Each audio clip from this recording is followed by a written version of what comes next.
Skagafjörðinn og ekki síst til þess að ræða þessa Sturlungaöld sem köllum svo. Þegar maður velti fyrir sig hvað sé svona merkilegt við þetta og hvers vegna fólk sé svona upptekið af þessari Sturlungaöld, að þá náttúrulega tvennt sem algjörlega einstakt við þennan tíma. Fyrsta lagi, þetta ekki öld, þetta kannski 40 ára tímabil eitthvað svoleiðis. Öld nú yfirleitt tölum vera 100 ár en á 13. öld, kannski frá svona 1220 til upp úr 1260, þá köllum við þetta Sturlungaöld. Og það sem einstakt við þennan tíma í fyrsta lagi það, sem náttúrulega það neikvæða við þennan tíma, að hér geisaði á þessum tíma á Íslandi borgarastyrjöld eða innanlands ófriður af því tagi sem að sjálfsögðu var til stórkostleg skaða og mannfellis og hörmunga fyrir alla landsmenn. Og hvað eftir annað, það voru háðar stórstyrjaldir, þar sem að jafnvel herir upp á meira en 1000 manns mættu hverjir öðrum og menn féllu tugum saman. Og það vita nú Skagfirðingar best vegna þess að aðal orustu staðirnir voru hér slóðir, eins og til dæmis á Örlygstöðum, hérna töluvert sunnar, eða hér bara í túnfætinum í Haugsnesi. Sum sé, þetta voru hörmungar tímar að mörgu leyti. En á sama tíma, sem gerir þetta náttúrulega alveg einstakt, þá voru búnar til í þessu samfélagi bókmenntir og skrifaðar stórar og frægar bækur sem ennþá eru lesnar, stúderaðar og þýddar allan heim. Og til þess að svona, þegar maður fyrir að átta sig á því hversu einstakt þetta var, þá var það að sjálfsögðu þannig að við vorum á þessum tíma partur af svona málsvæði sem að náði víða lönd. Við tölum sama tungumál og var talað öll Norðurland, Danmörk, Svíþjóð og Noreg og náttúrulega víðar alveg frá landnámsöldinni. Þetta var náttúrulega talað í Færeyjum og svo vestur í norrænu byggðunum í Grænlandi. Þetta mál var notað, þetta var sem að kalla lingua franca eða svona alþjóðatungumál okkar málsvæðis. Ef þú komst til Bretlandseyja, suður til Normandí í Frakklandi, austur í Garðaríki, þar sem nú Úkraína og Rússland, þá var þetta málið sem var notað. Þú gast bara mætt og tala þetta tungumál, en á þessari tungu voru ekki skrifaðar bækur. Þetta var gamalt bókmennta tungumál að sjálfsögðu, ekki bókmennta heldur skáldskaparmál. Það var oft dróttkvæði og svo framvegis á þessu máli sem menn mundu hver á fætur öðrum, en það var ekki eins og til ritmál fyrir þessa tungu.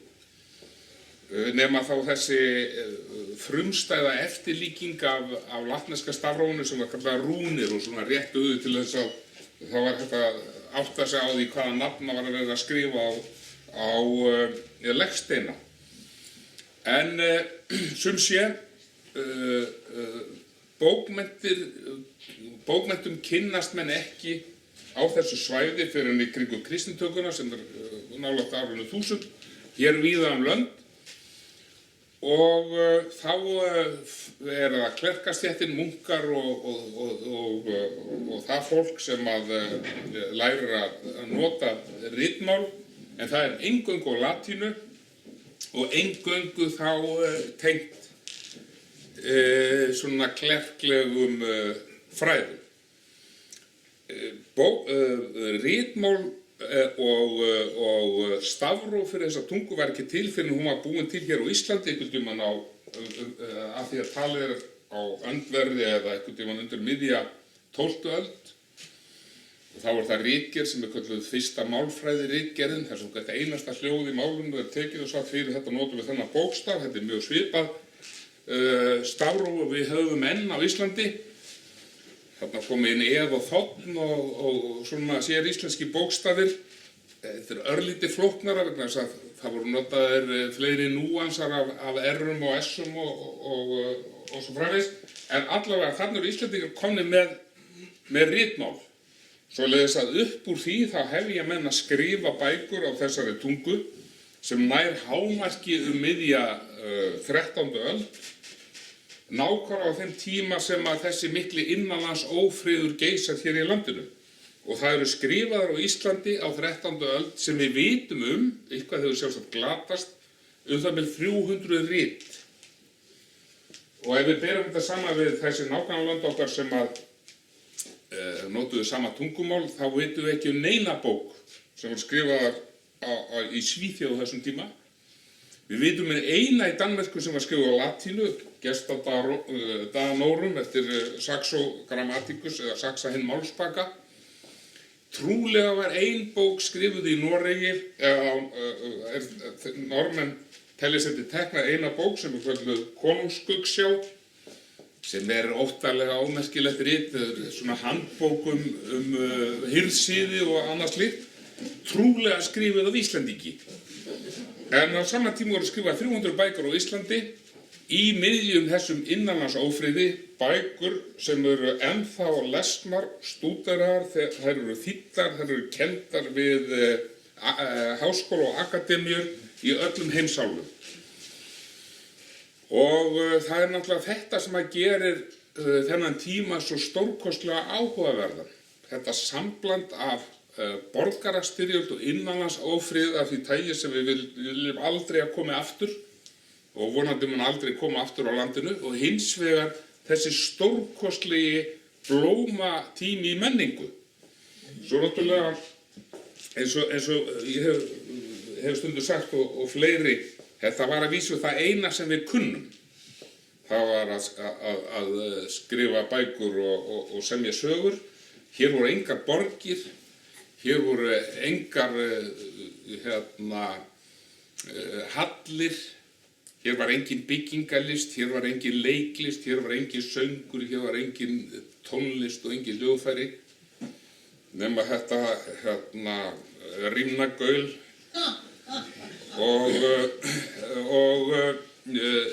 En það sem við höfðum og það sem voru okkar dómkirkjur og okkar hallir og okkar óperur og akademíur, það voru þessar fornu bækur. Við vitum það líka að kannski frægustu bækurnar sem voru samdar hér á þessari Sturlungaöld, eða 13. öldinni, það voru Íslendingasögurnar. Þær eru náttúrulega frægastar og svona þessar stóru perlur, Egilssaga, Njálssaga, Grettissaga og svo framvegis, að þetta það sem að ber okkar hróður. Og eftir á að hyggja, þá finnst mér stundum eins og við gerum of mikið úr magninu sem var skrifað á þessum tíma, vegna þess að ef að það væri ekki þessar bókmenntaperlur eins og þetta, þá væri nú bara merkilegt sem einhvers konar þjóðhátta fyrirbæri. Að þessi afskekkta þjóð, fámenna þjóð, með engu skólakerfi, engum akademíum og svo framvegis, hefði verið að pára niður bækur. Írar eru til dæmis mjög stoltir af því að þeir voru farnir löngu á undan öllum öðrum að skrifa bækur og eiga handrit eins og bók Kjartan, Book of Kells sem að menn geta séð í Dublin. En hins vegar það ekkert varið í innihaldið. Þetta svona frekar flatar endursagnir á sögum Nýja testamentisins. Hins vegar við eigum þessi risavöxnu og ótrúlega úthugsuðu bókmenntaverk. Eins og ef við tökum til dæmis Njálssögu, þar sem að það haldið utan sögur af fjölda manns í rauninni gegnum kynslóðir, það horft yfir gífurlega stórt sögursvið, allt þetta ofið saman og við sjáum ekki svona snilldar handbrögð í sagnagerð af þessu tagi aftur, allavega ekki á Vesturlöndum, fyrir mörgum öldum síðar og jafnvel ekki fyrir á 20. öld á Íslandi. En þetta var til, svo var líka mikið til af ritum sem að hafa merkilegt heimildagildi sem sagnfræðirit eða frásagnir af lífi helgra manna og konunga og biskupa og svo framvegis. Og sumt til dæmis af því sem við köllum Íslendingasögur ekkert merkilegur litteratúr. Ég man að Þórarinn Eldjárn, vinur minn, hann sagði einhvern tímann sem svartdælingur, hann sagði einhvern tímann Svarfdælasögu sem ég hafði ekki lesið. Ég sagði, hún svolítið góð? Þá sagði hann, nei, þetta nú eiginlega svona sjoppulitteratúr. En hvað sem því líður, þarna höfum við frásagnir til dæmis af uppruna Íslendinga og landnámsmönnum. Og af því að ég ætlaði nú að hafa það sem ég ætlaði að tala eins og hér hefur komið fram, það var Sturlungar í Skagafirði, þá ætla ég aðeins að rifja upp hverjir þessi Sturlungar voru, hvaða fólk þetta var, hvaða heimildir höfum við uppruna og bakgrunn þessa fólks. Við eigum náttúrulega þessar merkilegu sem dálítið einstakt, við eigum skrifaða frásagnir uppruna þess fólks sem settist á í landinu. Ég held að það eigi nú nokkurn veginn engin önnur þjóð þar. Enda var náttúrulega svo seint sem að menn settust í ráð, en sem sagt einhvern tímann á ofanverði 9. öld að þá byggist hér land. Og við eigum miklar heimildir það hverjir það voru sem að hér settust að, hvaða fólk það var, hvaðan það kom, hvað það hét og svo framvegis. Og náttúrulega aðalheimildirnar eru annars vegar Landnámabók og hins vegar Íslendingabók Ara fróða. Og þegar maður svona lítur tilbaka þá áttar maður sig á því að menn hafa haft aldrei tilhneigingu til þess að eða svona einhverja löngun til þess að draga það í ef að menn viti eitthvað þetta. Tíminn sem að leið frá því að fólk settist að hér og þangað til að þessar bækur eru skrifaðar eru kannski álíka langur tími eins og frá okkur sem nú erum á dögum og Jörundi hundadagakonungi. Og hver man það, hvernig það var, hver var hvar og hver sagði hvað og svo framvegis ef við ættum ekki þetta ritaðar heimildir. En þetta skrifað niður nokkrum öldum síðar, nokkrum mannsöldrum síðar, þessar bækur. Hins vegar finnst mér það algjörlega augljóst en menn skoða málið að sjálfsögðu vissu menn svona hluti. Það var það mikilvægasta í samfélaginu, það var að vita hver var þinn bakgrunnur, hver var þinn réttur í samfélaginu og það byggðist á ætterninu. Þetta var stéttarsamfélag og við getum kallað það veðbók samfélagsins að menn vissu hver var hvar. Ef að forfaðir þinn, kannski í 5. lið og undan, hafði sest að í tilteknum dal á tilteknu svæði, átti illdeilum við nágrannar sínum eitthvað og það leystist á þennan hátt, hann nokkuð sigraði að tapaði, þetta var það sem menn þurftu að muna. Og auðvitað ekkert flókið að muna svona. Þetta það mikilvægasta sem fólk þurfti að muna og þegar maður hugsaði það að þegar ég var til dæmis 9 ára í barnaskóla þá þurftum maður að muna allar þverár Vestur-Evrópu og helstu vötn og hæstu fjöll og útflutningsvörur Finna og Svía og svo framvegis. Eitthvað sem að snerti mann ekki á neitt hátt og kom manni svo sem ekkert við að sjálfsögðu var það fyrsta sem fólk lærði hver ert þú? Hverjir voru þínir forfeður? Akkur búum við hér? Akkur eigum við þetta landsvæði? Það var vegna þess að þessu og þessi, þetta ekki nema kannski 5 kynslóðir eitthvað svoleiðis, settist hér að. Svoleiðis að við getum verið nokkuð en alveg örugum það að þessar heimildir landnámið sem það fyrsta sem skrifað eftir að, nokkuð en það fyrsta sem skrifað eftir að það búið til þetta ritmál fyrir norrænu tunguna sem við köllum íslensku í dag, að þá það skrifað niður þetta sem menn þurftu að vita. Hvaðan kemur þú? Hvaðan ertu? Hver átti þetta svæði? Og lagði undir sig þessa vík, þennan fjörð, þennan dal og svo framvegis. Og þá getum við, sem mér finnst alltaf athyglisvert ef við erum að velta fyrir okkur hverjir þessi Sturlungar voru, þá getum við staldrað við mann sem kallað Snorri goði. Það er svolítið merkilegt að maður var alltaf að heyra Snorra goða. Það var alveg sama hvaða bók maður las eða hvaða sagnfræðirit eða kennslubók í sagnfræði og svo framvegis, þá sagði Snorri goði. Hver var þessi Snorri goði? Það lítur að hafa verið eitthvað gífurlega mikill maður. Hann var líka, það var til togari síðan Snorri goði og hann var á frímerki og Snorri goði. Hver var þessi maður? Og af hverju verður hans stærð svona mikil? Og þá kemur manni í hug að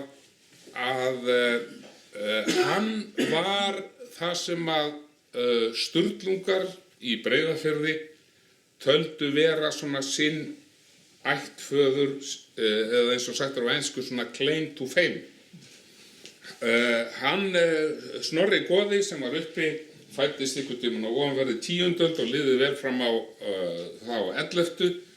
Var sem sagt valdamaður á þeim tíma þegar að kristnitakan var og svo framvegis, að á hans arfleið byggði já, svona ekkert sérlega fjölmenn og ekkert sérlega voldu ætt í kringum Breiðafjörðinn sitt tilkall til valda. Þetta voru Sturlungar, eða voru seinast kallaði Sturlungar, fram að því eða lengst að voru þeir kallaði Snorrungar eftir þessum manni. Og þegar maður fer að skoða hverjir það voru sem að voru líklegir til að halda hans nafni á lofti hvar sem að því var komið við, þá var það sjálfsögðu fólki sem að taldi hann sinn ættföður. Ef við lítum á þessar gömlu bókmenntir okkar, þá er það til dæmis Eyrbyggjasaga. Í Eyrbyggjasögu þá verður Snorri þessi goði Þorgrímsson, fæddur 1160, bjó lengst á Helgafelli á Þórsnesi við Breiðafjörð. Hann verður smá saman aðal persóna sögunar. Og sagan í rauninni endar á því að hann er orðinn hinn stóri sigurvegari svæðisins og sögunni lýkur þegar hann deyr. Hann er í Gíslasögu Súrssonar út allt. Hann er í Laxdælu. Þar er hann velgjörðarmaður Guðrúnar Ósvífursdóttur og þegar hún er orðin roskin og sprungin af harmi eftir að hafa mist alla sína eiginmenn, þá er það Snorri goði sem skiptir á jörðum við hana svo hún þurfi ekki að vera á staðnum þar sem að hennar ógæfa hafi verið í Sælingsdal. Hún sest á Helgafelli, hann fer í Sælingsdal. Þetta er eflaust rétt frá þessu sagt. Snorri goði í Njálssögu, alltaf þegar þarf vitran mann á alþingi, þeir sitja þar höfðingjarnir, þeir lýstu jafnvel hvernig þeir sátu og hvernig þeir voru klæddir, þegar þarf einhver vitur orð, þá er þau lögð í munn þessa Snorra goða. Í Grettisögu þá dúkkar upp Snorri goði og svolítið skemmtilegan hátt. Það er þegar að Grettir er útlagi upp á hálendinu og það er búið að setja meira fé til höfuðs honum heldur nokkrum öðrum útlaga á Íslandi fyrr og síðar, að þá fara alls konar lukkurittar og reyna að vingast við Gretti til þess að geta vegið hann í launsátri. Hann náttúrulega sér þeim öllum og drepur þá með leið þegar hann áttar sig á því að þetta eru svikarar. Nema þessi eini maður, þá er það sonur Snorra goða. Snorri goði átti marga syni og honum sinnaðist leitar og sagði, nú sögði hann og sagði, komdur í burtu og látum ekki sjá þau aftur þegar þú ert búin að vinna eitthvað afreksverk eins og að drepa útlaga sem settir fé til höfuð. Svo þess að hann fer að reyna að drepa Gretti, en allt í einu þegar Grettir áttar sig á því og hefur hann á valdi sínu, þá hugsar Grettir, nú, já, ertu kannski sonur Snorra goða og ákveður að hlífa honum þess vegna og eins og stendur í bókinni í virðingarskyni við Snorra goða og segir við drenginn í staðinn fyrir að drepa hann að þú skalt segja hæru kallinum föðunum að það sé ekki vegna þess að þú sé svo merkilegur heldur þá hlífi er vegna þess að þú ert sonur Snorra goða. Og nú vitum við það eins og ég segi að menn vissu sjálfsagt hverju voru sínir forfeður. Það þurfti að vita, það var algjörlega nauðsynlegt fyrir samfélagið, að menn vissu hvaðan þeir kæmu, hver væri hvaðan, en hins vegar að menn hafi vitað tveggja manna tal einhverja manna upp á heiði, hvernig menn voru klæddir og hvernig þeir sátu á Alþingi á hverjum tíma, Snorri goði vel að merkja, þegar að kristnitakan og Þorgeir ljósvetningagoði búinn að úrskurða, nú skulum við vera kristni til þess að halda friðinn í landinu, og þá fréttist að það sé hafið eldgos sem að stefni og hraunið stefni á bæ eins nýkristna goðans, að þá verður náttúrulega uppnám og Guðs kristni í landinu virðist vera að fara í hundana. Þá það Snorri goði sem segir þessi orð: hverju reytist þá goðin, þá hraunið brannir yfir nú stöndum á. Hverjir eru líklegir til þess að hafa haldið þessu uppi? Það eru mennirnir sem skrifuðu helstu fornbókmenntirnar og allar þessar sögur. Það voru Sturlungar.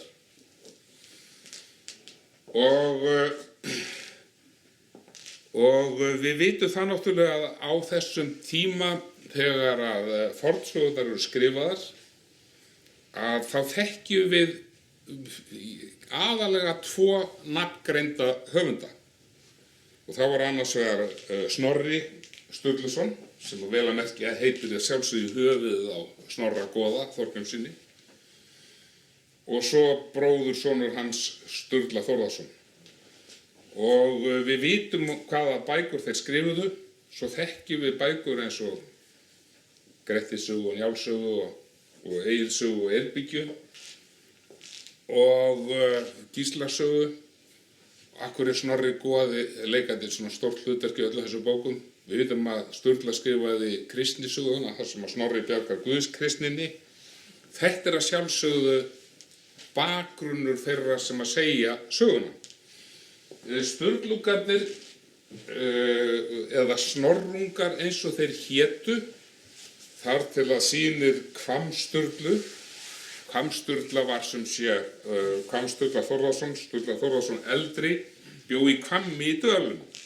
Og hvaða stað nú Hvammur í Dölum? Það að sjálfsögðu landnámsjörð eða Djúpúku við Hvammsfjörð.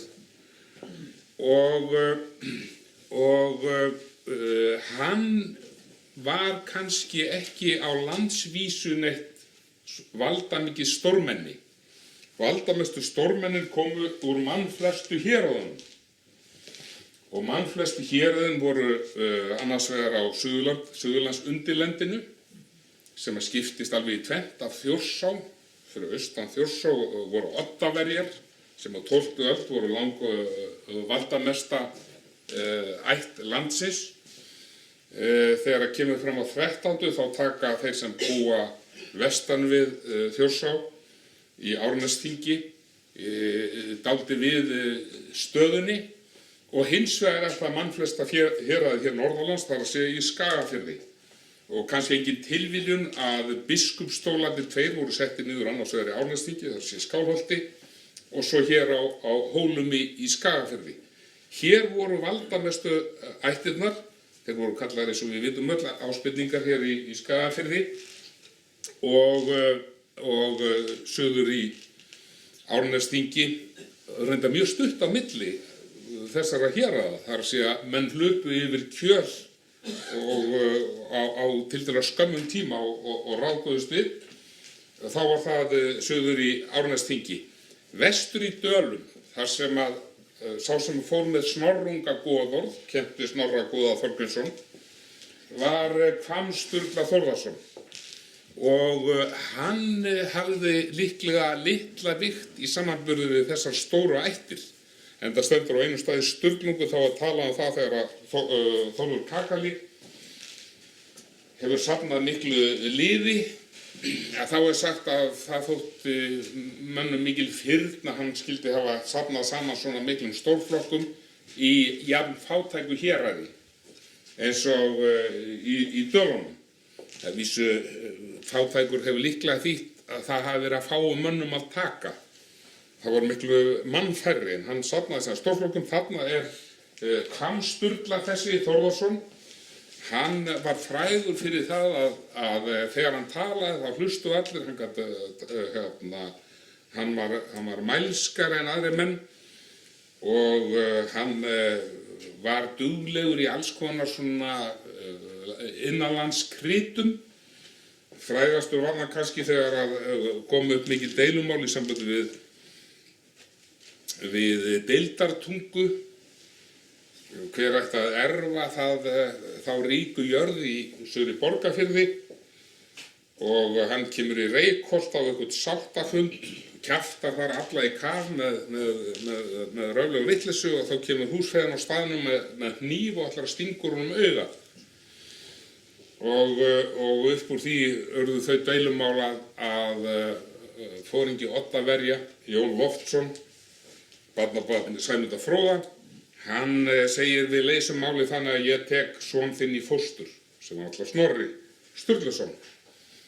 Og svoleiðis að hann lærði þarna í þessu mikla menningarsetri á Odda og Rangárvöllum þau fræði sem að nýttust honum best, meðal annars allt skáldskap, að lesa og skrifa til dæmis, sem að menn kunnu almennt ekki þá. Og verður náttúrulega höfuðskáld sinnar tíðar, setur upp fræðasetrið í Reykholti þegar hann sest þar að. Þar vitum við alls konar nafngreindur skáldum, Styrmi Fróða og fleirum sem eru þar hjá honum og vinna. Og þangað kemur svo bróður sonur hans á unga aldri, sem var alinn upp af móður Snorra, ömmu sinni, sem var Guðný Böðvarsdóttir. Og hún kemur þar sem ekkja með drenginn litla, Sturlu Þórðarson, sem fæddist 1214, og hann elst þarna upp hjá Snorra í Reykholti og lærir þessi heimsvísindi, til dæmis að lesa og skrifa, sem var ekki lítið, fyrir utan hann lærði frásagnarlist, hann lærði skáldskaparfræði og svo framvegis. Og það svolítið merkilegt að vegna þess að Snorri goði, sem var uppi 150 ára fyrir að hvað það var, dó í Sælingsdal og var jarðaður þar undir kirkjugólfi, að hann var greinilega orðinn á þessum tíma þegar að Snorri og Sturla Þórðarson, höfuðskáld aldarinnar, eru þarna saman. Þá hann alltaf orðinn að miklu stórmenni í hugum Sturlunga. Og menn sjá fyrir sér þennan hérashöfðingja sem þeir eru búin að dubba upp í að vera aðalmanninn á þingi eftir Njálsbrennu og við kristnitökuna og vinur Grettis og Gísla Súrssonar og hvar sem hann kominn, að hann grafinn undir kirkjugólfi í kirkjunni í Sælingsdal, en hún færð, kirkjan, líklega vegna flóðahættu. Einhvern tímann þegar liðið á 12. öldina, og þar viðstödd þá móðir Snorra, amma og fóstra Sturlu Þórðarsonar, Guðný Böðvarsdóttir. Hún viðstödd þegar að beinin eru tekin upp undan kirkjugólfinu, og hefur sagt þeim það sem að þeim hefur þótt merkilegt og furðulegt og skráð í þeirra bækur, að það kom mjög á óvart að þetta reyndist vera meðalmannsbein. Sjálfsögðu reiknuðu með að þetta væri gífurlega bein einhvers mikils stórmennis. Það að segja Snorri goði. Snorri goði var bara einhver kall sem að þessi ætt hafði búið til þessa miklu glóríu í kringum.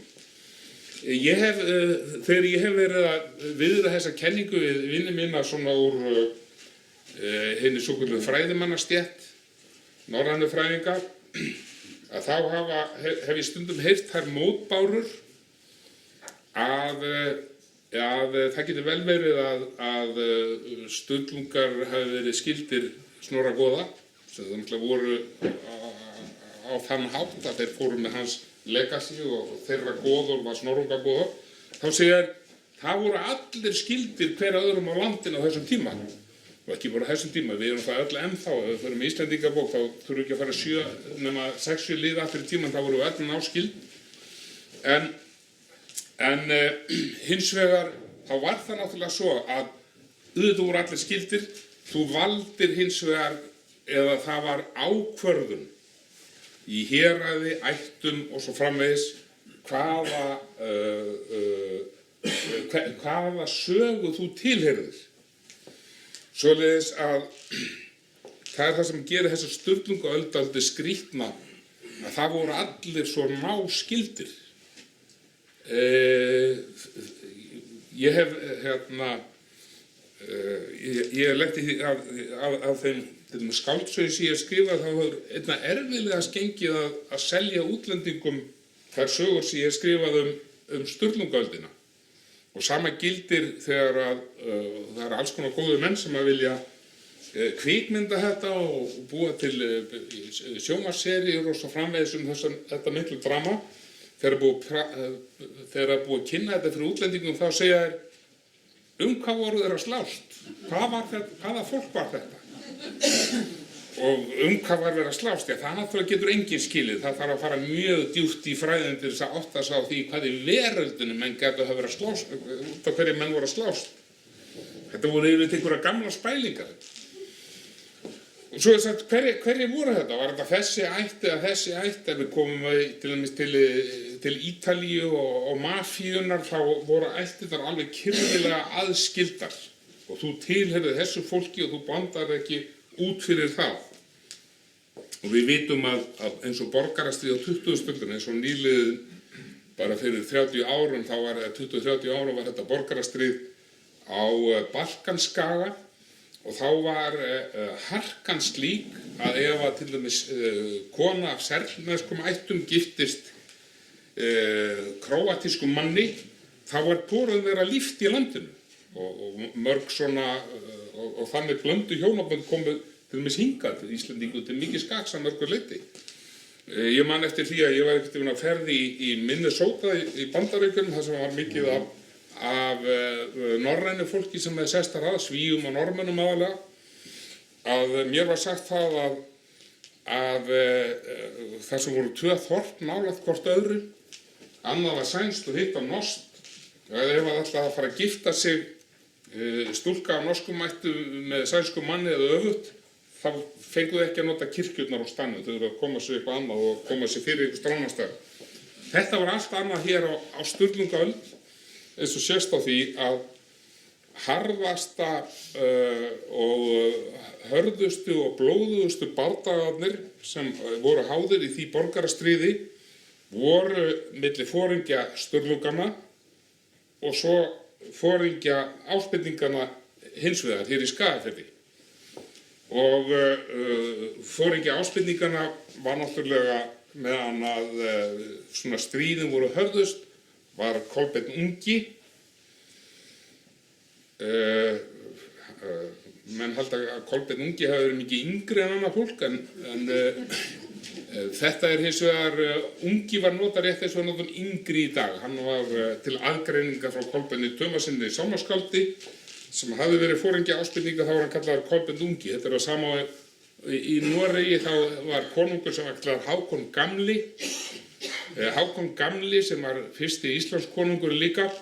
Ég held að hafa engin Noregs konungur fyrir að síðar verið yngri heldur en Hákon gamli. Hann var konungur 7-8 ára gamall, en það var þegar sonur hans var konungur, sonur Magnúsar Lagabætis, Hákon Magnússon, að þá að fara að aðgreina þá sem Hákon gamla og Hákon unga. Svona þessi Kolbeinn, hann var svo sem ungur á því leyti, hann var aldrei selðlega gamall, en sem sé Kolbeinn ungi, hann er foringi hér Skagfirðinga, en aðal andstæðingar hans í þessum stóru bardögum voru foringja Sturlunga, þá bræður fyrst Sturla Sighvatsson og svo Þórður Kakali. En skyldleiki þeirra var þannig að Kolbeinn ungi var bróðursonur Arnórs Tumasonar, sem var bróðir Halldóru Tumadóttur, sem var móðir þeirra Sturlunganna, móðir þeirra bræðra Sturlu Sighvatssonar og Þórðar. Með öðrum orðum, þetta var bara sama fólkið. Þetta var skyldleiki manna, innbyrðis var meira svona eins og við myndum segja eftir Framari eða Valsari eða styður Tindastól. Og enda sér maður það að menn smám saman að þá hættir þetta að vera Sturlungaættin, þetta verður svona Sturlungaflokkurinn, það er að segja hverjir kjósa tilheyra þessu og hinu liðinu. Og þar má til dæmis nefna Eyjólf Þorsteinsson Ofsa, sem stóð fyrir aðförina Flugumýri hér í nágranna okkar núna, að hann tilheyrði upphaflega flokki Ásbirninga, faðir hans Þorsteinn, sem var Húnvetningur, og hann var í flokki Ásbirninga en sonur hans, Eyjólfur, hann giftist inn í Sturlungaættina, giftist dóttur Sturlu heitins Sighvatssonar og verður þar með að miklum leiðtoga í þessum Sturlungaflokki. Þannig að það er mjög erfitt að skýra þetta út fyrir útlendingum hvað þetta snerist. Menn vilja vita, var þetta trúarbrögð, var þetta hugmyndafræði, hvað var þetta? Þetta var ekki neitt. Þetta var bara 40-50 ára martröð yfir þjóðinni út af ykkur sem ykkur byrjaði og var svo erfitt að klára. Ég læt nú Sturlu Þórðarson sagnaritara skýra þetta út fyrir Þórði frænda sínum í bók sem ég skrifa sem heitir Óðina fagnaður og hann segir eitthvað sem svo: nú gerist það á bæ ykkur skoðans að ykkur fjósamaður fer á fjörurnar við eldabusku og úr því verður hún ófrísk, en menn verður ekki á eitt sáttur hver hafi gengið þar garða, og smám saman þá þróast þetta út í það að menn fara að hefna sín hver á öðrum, menn fara að drepa syni og dætur, og þetta verður að stríði milli ættar sem stendur kynslóðum saman. Og þannig var nú þetta. En samt sem áður, þetta varða mikilli hörku. Og ef við skoðum þetta aftur, þessi náfrændur, það er að segja Kolbeinn ungi sem er náttúrulega foringi annars liðsins ásamt Gissuri Þorvaldssyni. Þetta er náttúrulega bandalag þeirra valdaættarnar, þar sem biskupsstólarnir voru, það er að segja Ásbirningana og Haukdalana, annars vegar á móti Sturlungunum á Vesturlandinu, að eins og ég segi, fyrsta kynslóð Sturlungana eru synir þessa Hvamms Sturlu, þrír, Þórður, sem var góð á Vesturlandinu, hans sonur var náttúrulega Sturla Þórðarson sagnaritari, án hans myndum við fátt vita og líklega ekkert kunna. Númer 2 var Sighvatur sem var fenginn, sem tók við þetta Snorranga góðorði og var svo fenginn til þess að verða héraðshöfðingi hér á Austanvið í Eyjafirðinum og Grund, og svo Snorri sá yngsti. Þetta er fyrsta kynslóðin. Sighvatur sem var sem sagt annar af aðal valdamönnum hér norðanlands. Þeir voru mágar, hann og Kolbeinn Tumason, sem náttúrulega þekktastur fyrir ljóð sem ég held að við fáum verið sungið fyrir okkur hér á eftir, Heyr himnasni miður, það má engin Íslendingur deyja lengur og aðeins að þessi sungið yfir hann, sem er bara það fínasta mál, að þeir eru mágar, það er að segja Sighvatur í Eyjafirðinum og Kolbeinn Tumason, samherjar og vinir.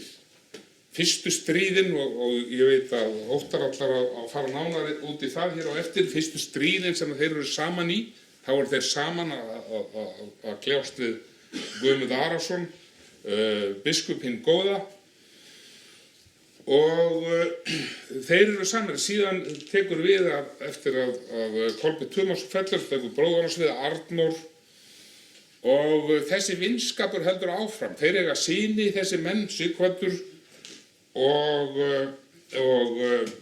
Arnór Tumason, og þeir eru vinir og alast upp saman, og við heyrum svona, það er svona, við sjáum í þessum sögum, það er svona lítil dæmi svona þeirra vináttu í bensku. Þeir voru báðir mjög hneigðir til alls konar íþrótta, og það var virki einhvers staðar í Húnaþingi sem þetta Snorri hafi byggt, og þeir var það jafnvel á Þingeyrum. Víðimýri, það er rétt, já, það var bara hér í skafinu, að þá léku þeir sér að því að hlaupa upp á virkið, ungir menn saman, Kolbeinn ungi og Sturla Sighvatsson. Þetta verður eftirminnilegt vegna þess að Sturla við þetta slítur á sér hásinnar og er ófær lengi á eftir. En sem sé, það eru þessir menn sem að standa hvor andspænis öðrum í stærsta slag aldarinnar hér á Örlygsstöðum, þar sem að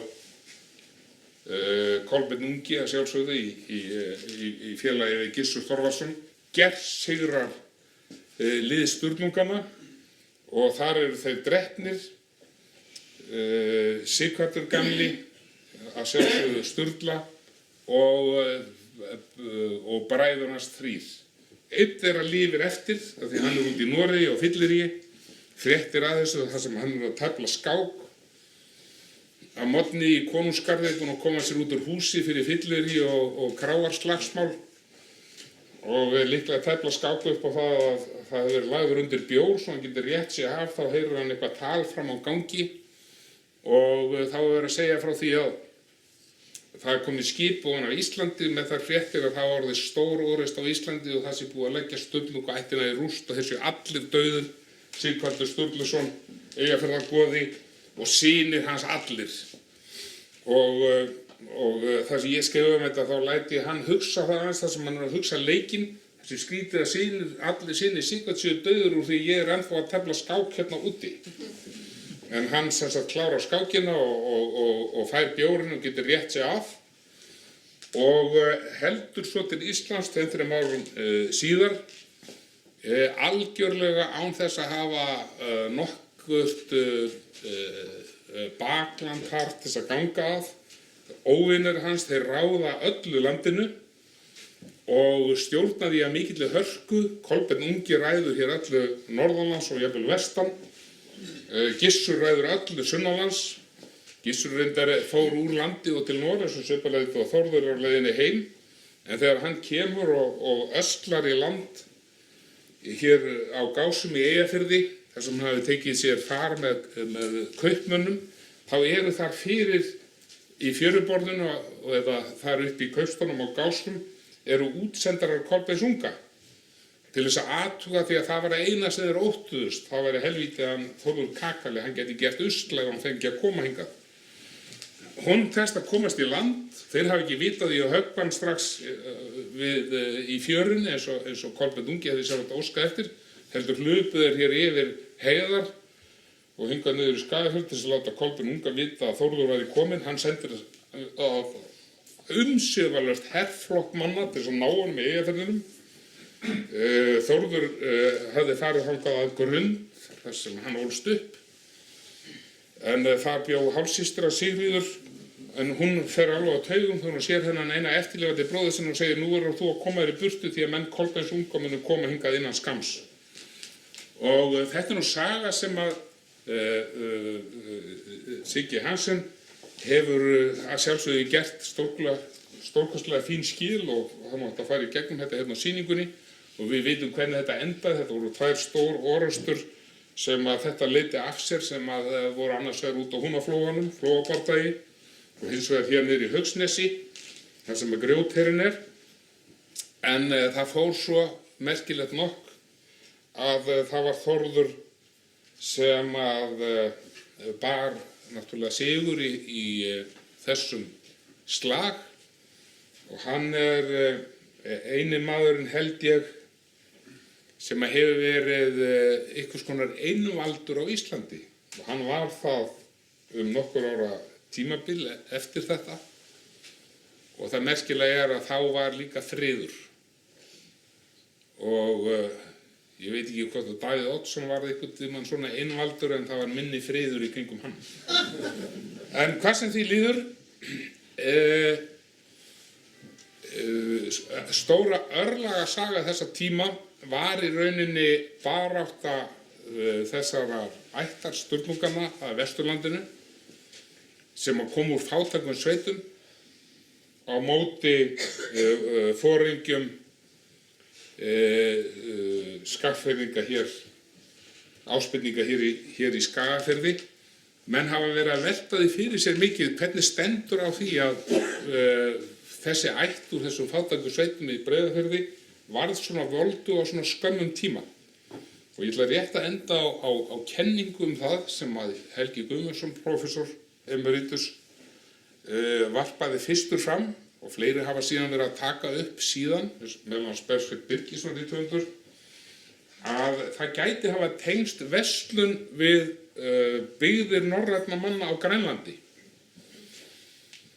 En þannig var að þetta var sjálfsög ekki fjölmenn byggð þarna í Grænlandi, þessara manna sem settust þar að frá Íslandi í kringum 1000 og var við lýði vel fram yfir 1400 eins og heimildir greina frá. En þaðan komu líklega á hverju ári 2-3 skipsfarmar af geysilega miklum verðmætum sem voru í fyrsta lagi rostungstennur og náhvalstennur sem að áður en að fílabein var farið að flytja inn frá Afríku var ykkur dýrasta vara sem að hægt var að komast í tæri við. Sjálfsagt verið verðlagt á við bara gull og demanta á síðari tímum. Þetta voru húðir af rostungum meðal annars sem voru úr þeim var ofið svarðreipi sem var langbestu reipi sem dugðu fyrir hafskip. Þetta voru skinn af bæði hvítabjörnum og snæhérum og svo framvegis. Að trúlega hafi þessu verið siglt til Íslands frá þessum byggðum. Og kenningin svo að þegar komið fram 1200 þá voru menn mikið tilbúnir að tína niður hinni miklu siglingafræði þekkingu víkingatímans, svoleiðis að menn reyndu að hafa sem mesta landsýn. Öll höfum við sérst heyrt það að ef mann standa upp á háum fjöllundinu og svo Vestfjörðum þá getur mann séð til Grænlands, það ekki rétt. Það er möguleiki að sjá Grænland í hillingum en það bara bogi jarðar þannig að það útilokað eðlisfræðilega. Hins vegar, ef þú siglir fyrir hvarf, syðst í Grænlandi og upp með austurströndinni, þá þar stórt og mikið fjall sem heitir Gunnólfsfjall, að mig minnir, við köllum það heitir sjálfsagt eitthvað tangarlíki á grænlensku, að það bil sem að það hverfur í sæ miðja vegu milli Íslands og Grænlands, að þá birtist Snæfellsjökull sem var náttúrulega miðið sem þú stendir á. Og þegar þú kemur með eitthvað skipsfarm, þetta voru ekki að vísu, þeir gátu búið til hafskip á Grænlandi. Þeir fóru yfir á Labrador og þangað og sóttu sér stórviði sem hægt var að búa til skipur. Það var aldrei hægt að smíða skip á Íslandi því að það vantaði nógu löng borð. Það var hægt að búa til báta úr þessum rekaviði en þú bjóst ekki til haffærandi skip. Þeir gátu hins að búa það til þeir höfðu hins vegar ekki jafn til þess að negla þau saman. Svoleiðis að í annálum íslenskum horfa menn á með furðu. Þetta bundið saman með sínum og beinum úr hvalfiskum og öðru slíku. Þeir komu þessu hérna yfir, seldu vöruna.